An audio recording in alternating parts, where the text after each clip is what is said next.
অন্ধ মোহ বন্ধ তব দাও মুক্ত করি, রেখো না বসায় দ্বারে জাগ্রত প্রহরী। হে জননী, আপনার স্নেহ কারাগারে সন্তানেরে চির জন্ম বন্দি রাখিবারে। বেষ্টন করিয়া তারে আগ্রহ পরশে, জীর্ণ করি দিয়া তারে লালনের রসে। মনুষ্যত্ব স্বাধীনতা করিয়া শোষণ, আপন ক্ষুধিত চিত্ত করিবে পোষণ। দীর্ঘ গর্ভবাস হতে জন্ম দিলে যার, স্নেহ গর্ভে গ্রাসিয়া কি রাখিবে আবার? চলিবে সে এ সংসারে তব পিছু পিছু, সে কি শুধু অংশ তব আর নহে কিছু। নিজের সে, বিশ্বের সে, বিশ্ব দেবতার সন্তান নহে গো মাতো, সম্পত্তি তোমার। পুণ্যে পাপে দুঃখে সুখে পতনে উত্থানে মানুষ হইতে দাও তোমার সন্তানে। হে স্নেহার্ত বঙ্গভূমি, তব গৃহ ক্রোড়ে চির শিশু করে আর রাখিও না ধরে।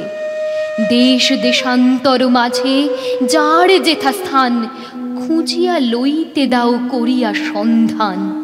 পদে পদে ছোট ছোট নিষেধের ডোরে বেঁধে বেঁধে রাখিও না ভালো ছেলে করে।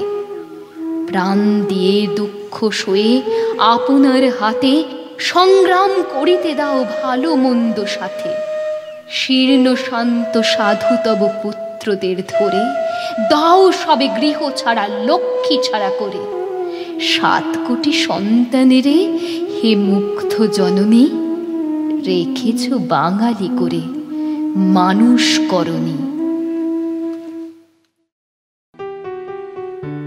শুধু বিধাতার সৃষ্টি নহ তুমি নারী, পুরুষ গড়েছে তোরে সৌন্দর্য সঞ্চারী আপন অন্তর হতে।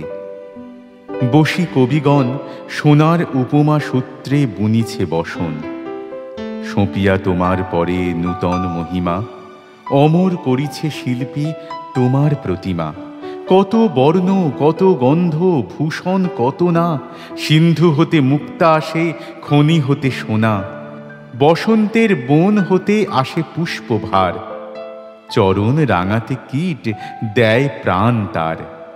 লজ্জা দিয়ে সজ্জা দিয়ে দিয়ে আবরণ, তোমারে দুর্লভ করি করেছে গোপন। পড়েছে তোমার পরে প্রদীপ্ত বাসনা, অর্ধেক মানবী তুমি, অর্ধেক কল্পনা।